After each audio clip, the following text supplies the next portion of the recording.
नमस्कार, मैं हूं आपके साथ सारा चौहान। विदेश की खबरें आप देख रही हैं और ह्यूस्टन से लाइव बुलेटिन लेकर एक बार फिर मैं आपके सामने हाजिर हूं। अपने इस स्पेशल बुलेटिन में हम सबसे पहले बात करेंगे अमेरिका, इजराइल और ईरान के बीच वॉर की। जैसे जैसे ये जंग आगे बढ़ती जा रही है, ये वॉर और भी भीषण होता जा रहा है। जी हाँ, इजराइल के साथ अमेरिका है और सामने है ईरान। ईरान, इजराइल और अमेरिका को मुंह तोड़ करारा जवाब देता जा रहा है और अब ये जो वॉर है, ये जो जंग है, भीषण दिखाई दे रही है। मिडिल ईस्ट में बारूद की गंध लगातार गहराती जा रही है। इजराइल, अमेरिका और ईरान के बीच युद्ध लगातार बढ़ता जा रहा है। युद्ध का 7वां दिन, लेकिन शांति कहीं नजर नहीं आ रही है। आसमान मिसाइलों से पटा पड़ा है तो जमीन धमाकों से धधक रही है। लेकिन अब सवाल ये है कि क्या दुनिया तीसरे विश्व युद्ध की तरफ जा रही है? देखिए स्पेशल रिपोर्ट। इजराइल, अमेरिका और ईरान के बीच भीषण युद्ध। युद्ध के जल्द थमने के नहीं दिख रहे कोई आसार। 7वें दिन भी दोनों ओर से जारी रहे ताबड़तोड़ हमले। मिडिल ईस्ट में जंग की आग लगातार भड़क रही। इजराइल, अमेरिका और ईरान के बीच छिड़ा युद्ध अब अपने 7वें दिन में प्रवेश कर चुका है। संघर्ष की ये आग अब केवल तेहरान तक सीमित नहीं रही, बल्कि लेबनान और खाड़ी देशों तक फैल चुकी है। इजराइल ने शुक्रवार तड़के तेहरान के आजादी स्पोर्ट्स कॉम्प्लेक्स और डिप्लोमेटिक पुलिस सेंटर सहित कई सरकारी बुनियादी ढांचों पर हवाई हमले किए। ईरान के सर्वोच्च नेता अयातुल्लाह अली खामेनी की अमेरिकी इजरायली हमले में मौत के बाद ईरान में नेतृत्व का संकट गहरा गया है। उत्तराधिकारी की नियुक्ति की कोशिशों के बीच अमेरिका और इजरायल के नए नेता को भी मारने की धमकी दी है। अमेरिका के राष्ट्रपति डोनाल्ड ट्रंप का कहना है कि ईरान में नया सुप्रीम लीडर बिना अमेरिका की मंजूरी के नहीं बन सकता है। अयातुल्लाह अली खामेनी के बेटे ट्रंप को स्वीकार नहीं है। ट्रंप ने कहा कि खामेनी का बेटा मोज्तबा खामेनी मुझे मंजूर नहीं है। अमेरिका ईरान में ऐसी लीडरशिप चाहता है जो ईरान में सद्भाव और शांति लाए। ईरान अपना समय बर्बाद कर रहा है। अभी तक कोई भी झुकने को तैयार नहीं है। जहां ईरान पर चौतरफा मार पड़ रही है, वहीं ईरान भी मिसाइल अटैक के जरिए पलटवार कर रहा है। ईरान ने तेल अवीव पर बड़ा मिसाइल अटैक किया। इस भीषण जंग में अब तक 1400 लोग अपनी जान गंवा चुके हैं। अकेले ईरान में 1230 लोगों की जान गई है। लेबनान में 100 लोग मारे गए हैं। ईरान ने जवाबी कार्रवाई में सऊदी अरब और कुवैत में अमेरिकी ठिकानों पर ड्रोन हमले किए, जिसके बाद कुवैत में अमेरिकी दूतावास को बंद कर दिया गया। जहां इजरायली सेना का मुख्य उद्देश्य ईरान की बैलिस्टिक मिसाइल क्षमताओं और परमाणु केंद्रों जैसे डिमोना के पास संभावित टारगेट को पूरी तरह नष्ट करना है, वहीं अमेरिकी राष्ट्रपति डोनाल्ड ट्रंप ने स्पष्ट किया है कि इस युद्ध के लिए कोई समय सीमा तय नहीं है और उनका लक्ष्य ईरान में सत्ता परिवर्तन है। भारत पर भी इस युद्ध का असर देखने को मिल रहा है। भारत ने ईरान में अपने नागरिकों को घरों के भीतर रहने की सलाह दी है। साथ ही पश्चिम एशिया में तनाव के कारण कच्चे तेल की कीमतों में भारी उछाल देखा जा रहा है। सिचुएशन बहुत ही एक क्रिटिकल सिचुएशन है पूरी ह्यूमैनिटी के लिए। और आई थिंक जो आज डिस्ट्रप्शंस हो रहे हैं, उसमें रॉ मटेरियल आने में भी दिक्कत आ रही है, प्रोडक्ट जाने में भी दिक्कत आ रही है और हमारी एनर्जी कॉस्ट भी बढ़ेंगी। एनर्जी कॉस्ट बढ़ने से हमारी कॉस्ट ऑफ प्रोडक्शन मैन्युफैक्चरिंग भी बढ़ती जाएगी। तो जरूर इससे पूरी इंडस्ट्री में नुकसान होने वाला है और इंडिया की जो फॉरेन एक्सचेंज है वो भी डिप्लीट होगा, क्योंकि हमें तेल महंगे रेट में खरीदना पड़ेगा। हमारे को प्रेशर आएगा, एक्सपोर्ट कम होगा हमारा मिडिल ईस्ट पे, जो बहुत बड़ी नॉट ओनली फार्मास्यूटिकल या मेडिकल प्रोडक्ट्स, बल्कि मिडिल ईस्ट में सारी चीजें रुक जाएंगी क्योंकि शिप्स आज पैसेज ही नहीं हो रहा वहां पे। Well, I think that the more countries try to work together to ensure the continued freedom of navigation, the better. And this is where I think countries that might not want to get involved in any attack on Iran could serve a very useful purpose by trying to ensure that there is no Iranian interference with freedom of navigation. खास बात यह है कि तुर्की के पास ईरानी मिसाइलों का intercept करने के बाद अब नाटो सहयोगी भी इस युद्ध में खिंचे चले आ रहे हैं। विशेषज्ञों का मानना है कि युद्ध लंबा खिंच सकता है, क्योंकि ना तो इजराइल पीछे हटने को तैयार है और ना ही ईरान झुकने को। ब्यूरो रिपोर्ट, हिंदी खबर। तो अमेरिका, इजराइल और ईरान के बीच ये जंग थमने का नाम नहीं ले रही है। खोमनेई 2 पर ट्रंप के बयान ने साफ संकेत दे दिए हैं। ईरान जब तक घुटने नहीं टेकेगा तब तक ये वॉर खत्म नहीं होगी। वहीं ईरानी फौजें पूरी तरीके से तैयार है और ताबड़तोड़ हमले किए जा रहे हैं ईरान की तरफ से। वहीं कुछ मीडिया रिपोर्ट्स के मुताबिक इजराइल के टॉप लीडर्स ईरान की टारगेट पर है। ट्रंप की ललकार, घुटने टेकेगा ईरान। खामेनेई 2 नहीं स्वीकार, ट्रंप का नया वॉर प्लान। हमले जमीन से आसमान तक, ईरान की तबाही तक। यूएस का बारूदी वार, ईरान का भी पलटवार। इजराइल भी अलर्ट, टारगेट पर टॉप लीडर। चौतरफा बमबारी, भयानक तबाही, दहशत का खौफनाक मंजर। मिडिल ईस्ट में एक ऐसी जंग जिसे ईरान कई सदियों तक नहीं भूलेगा। अमेरिका इजराइल ने एड़ी से चोटी तक जोर लगा दिया। दूसरी ओर ईरान भी घुटने टेकने को तैयार नहीं। ईरान सस्ते ड्रोन और मिसाइल हमलों से मिडिल ईस्ट देशों को टारगेट पर ले रहा है, तो वहीं अमेरिका F-35 से ईरान में तबाही का खौफनाक तांडव मचा रहा है। दूसरी ओर अमेरिका के राष्ट्रपति डोनाल्ड ट्रंप ने ईरान के सुप्रीम लीडर के चयन को लेकर बड़ा बयान दिया है। अमेरिकी राष्ट्रपति डोनाल्ड ट्रंप ने मोस्तबा को नामंजूर करार दिया है। इजराइल भी ईरान पर हावी तो हो रहा, लेकिन सिवाय घाटे के कुछ हाथ नहीं लग पा रहा।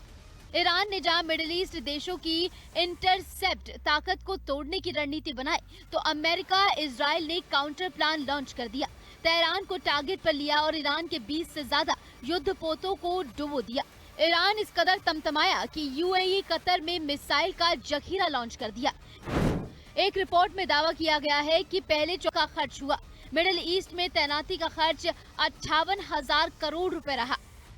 अमेरिका को जंग में क्या कीमत चुकानी पड़ सकती है, ये आंकड़े साफ साफ बता रही हैं।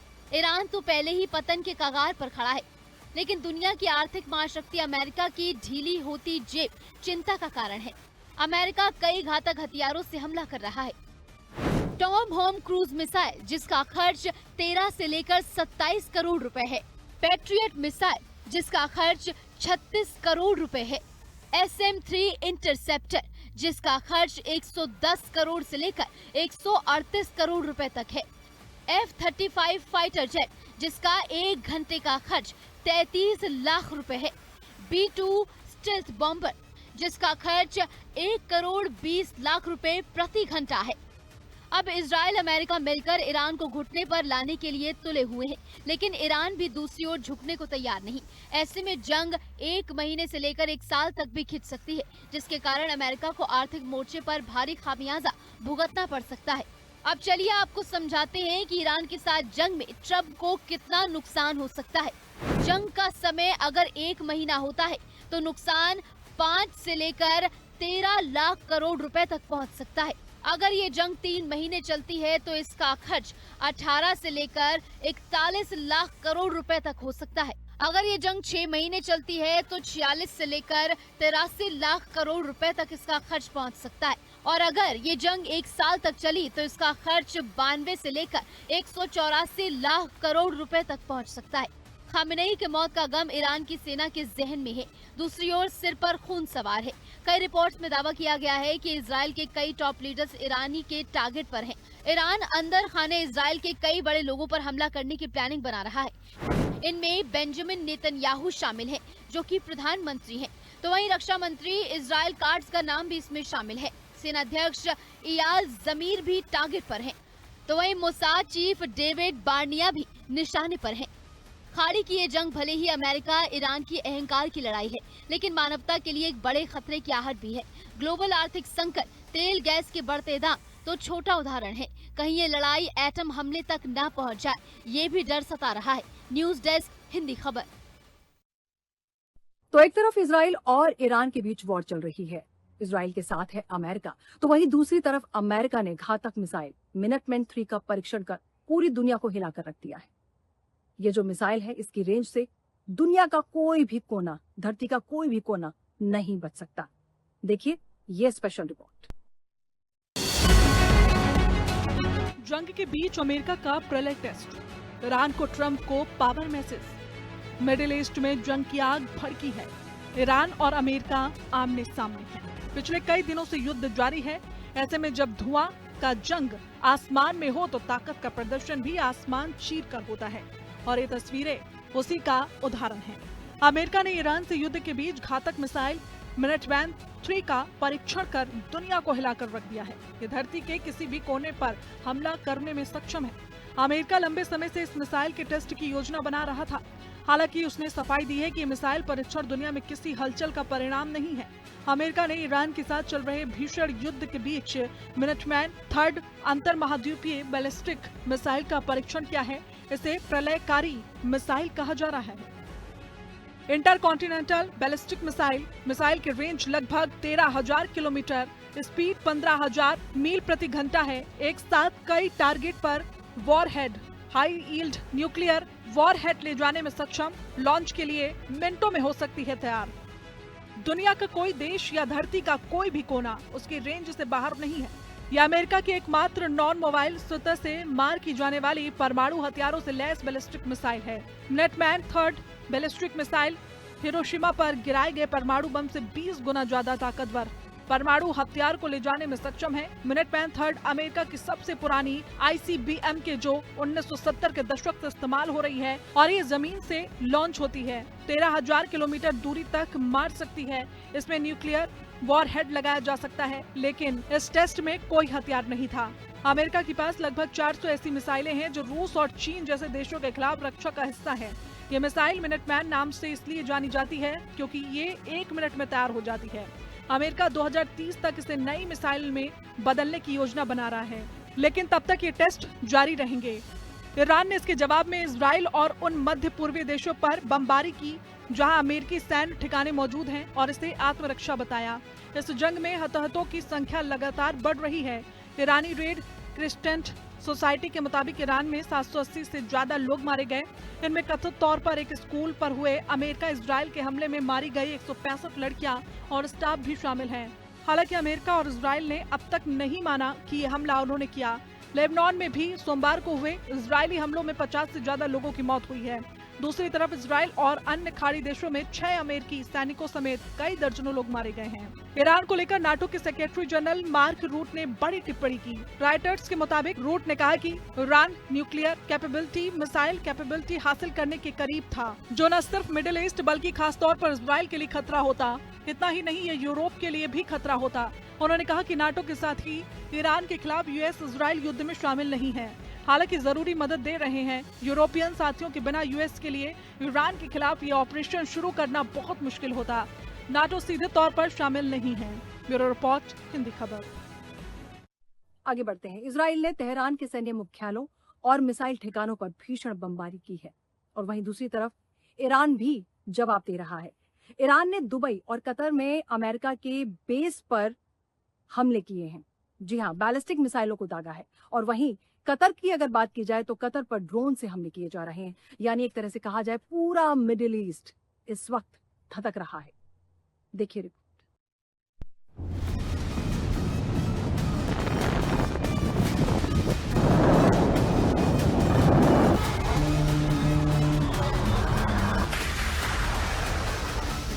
मिडिल ईस्ट में ईरान, इजराइल और संयुक्त राज्य अमेरिका के बीच चल रही जंग को 6 दिन बीत चुके हैं, जिससे पूरा मिडिल ईस्ट प्रभावित हुआ है।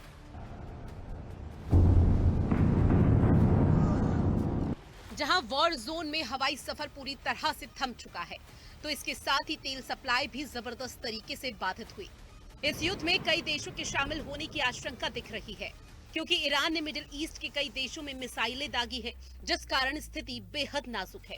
हालांकि अमेरिकी राष्ट्रपति डोनाल्ड ट्रंप ने 4 हफ्तों में युद्ध के खत्म होने का भी संकेत दिया, लेकिन दुनिया को सबसे ज्यादा जिस बात की टेंशन है वो है कच्चे तेल की आपूर्ति। जी हाँ, युद्ध के हालातों की वजह से स्ट्रेट ऑफ हॉर्मूज का रास्ता बंद है।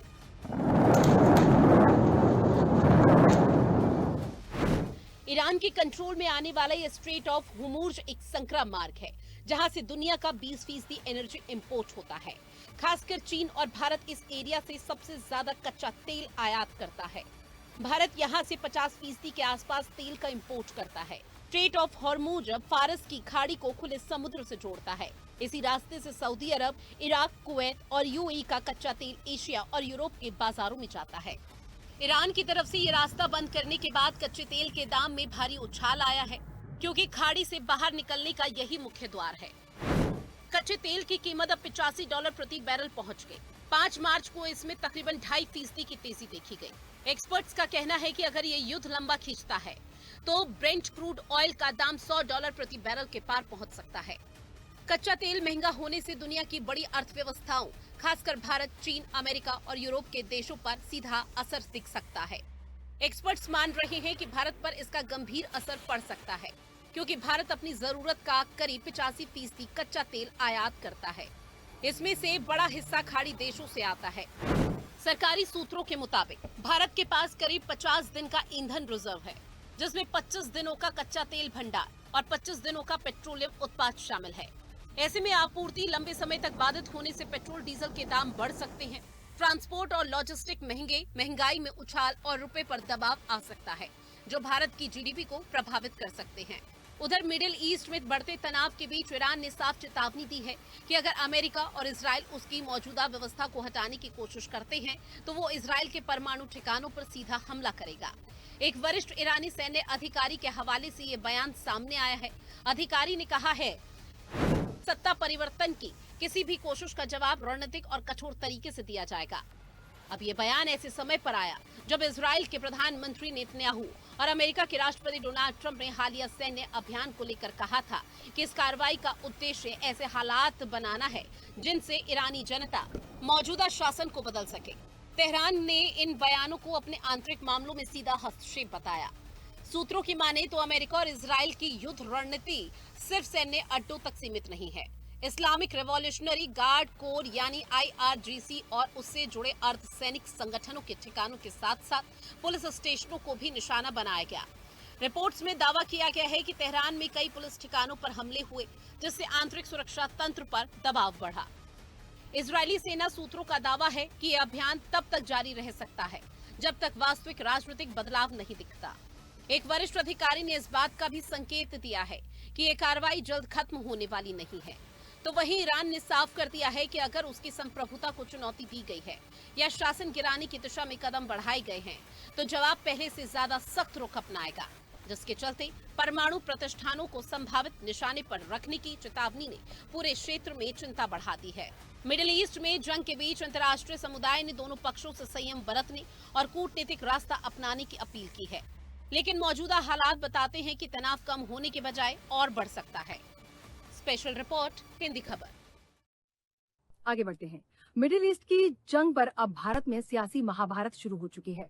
एक तरफ जहां रक्षा मंत्री राजनाथ सिंह जंग को ग्लोबल ऑर्डर को चेंज करने वाला बता रहे हैं, तो वहीं विपक्ष सवाल ये उठा रहा है कि आखिर सरकार चुप क्यों है।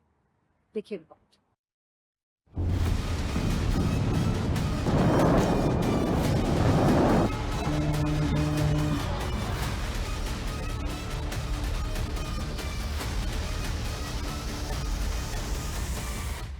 मिडिल ईस्ट में लगातार बढ़ती जंग पर भारत में सियासी महाभारत छिड़ चुकी है। रक्षा मंत्री राजनाथ सिंह ने जंग को ग्लोबल ऑर्डर में बदलाव करने वाला बता दिया है, लेकिन ईरान अमेरिका की जंग पर मुखर होकर स्टैंड क्लियर नहीं किया।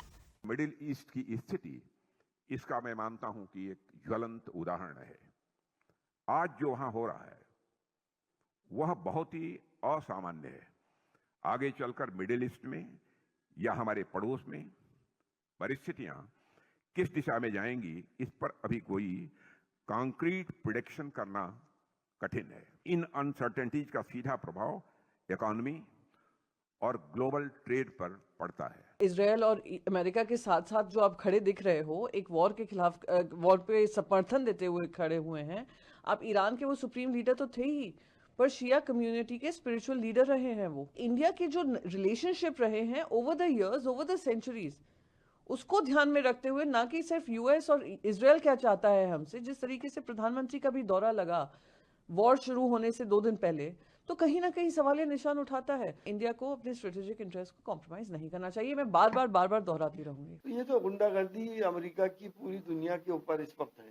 गीदड़ की 100 दिन की जिंदगी से बेहतर होती है शेर की 1 दिन की जिंदगी। ईरान ने साबित कर दिया कि वो झुकेगा नहीं और डरेगा नहीं। अमेरिका की नीति यही है कि कोई भी मुल्क को इतना मजबूत मत होने दो कि जब भी हम जुल्म करें या नाइंसाफी करें तो वो हमसे जंग करे, हमारे सामने खड़ा हो जाए, और जब ये चाहे हर किसी मुल्क का कान पकड़ के मरोड़ सकते हैं। ये इन्होंने अपनी वो पोजीशन बना रखी। विपक्ष को अब सरकार की चुप्पी खल रही है। आलम यह है कि विपक्ष ने अब सरकार के जियो पॉलिटिकल स्टैंड को भी सवालों के कटघरे में खड़ा कर दिया है। आम आदमी पार्टी के राष्ट्रीय संयोजक अरविंद केजरीवाल का एक पोस्ट इसी ओर इशारा करता है। भारत को रूस से तेल खरीदने की इजाजत देने वाली अमेरिका की घोषणा पर केजरीवाल ने जमकर लताड़ लगाई है। केजरीवाल ने कहा कि भारत को इजाजत देने वाला आखिर अमेरिका कौन होता है? तेल खरीदने की इजाजत देने वाला अमेरिका कौन? भारत को अमेरिका से इजाजत की क्यों जरूरत है? देशवासियों ने बहुत पीड़ा के साथ देखा है। आप ट्रंप के सामने झुक गए हैं। आपकी ट्रंप के सामने बोलने तक की हिम्मत नहीं है। मोदी जी, आपकी ऐसी कौन सी मजबूरी है? आप ट्रंप के सामने नतमस्तक हैं। भारत माँ का सिर मत झुकाएं, इस्तीफा दे दें। बीजेपी सरकार पर सवाल निशान खड़े करते हुए अरविंद केजरीवाल ने गंभीर आरोप लगाए। उन्होंने दावा किया कि आज तक भारतीय इतिहास में कभी भी भारत का नेतृत्व इतना कमजोर नहीं रहा। आज तक भारत ने किसी भी देश के सामने इस तरह सर नहीं झुकाया। खाड़ी की जंग पर सरकार की चुप्पी पर सवाल उठना लाजमी है। दूसरी ओर अमेरिका का रूस से तेल खरीदने की परमिशन देने वाला पोस्ट भी एक सियासी चुनौती बन चुका है। विपक्ष का यह सवाल लाजमी है कि भारत को किसी देश से तेल खरीदने की परमिशन देने वाला आखिर अमेरिका कौन है?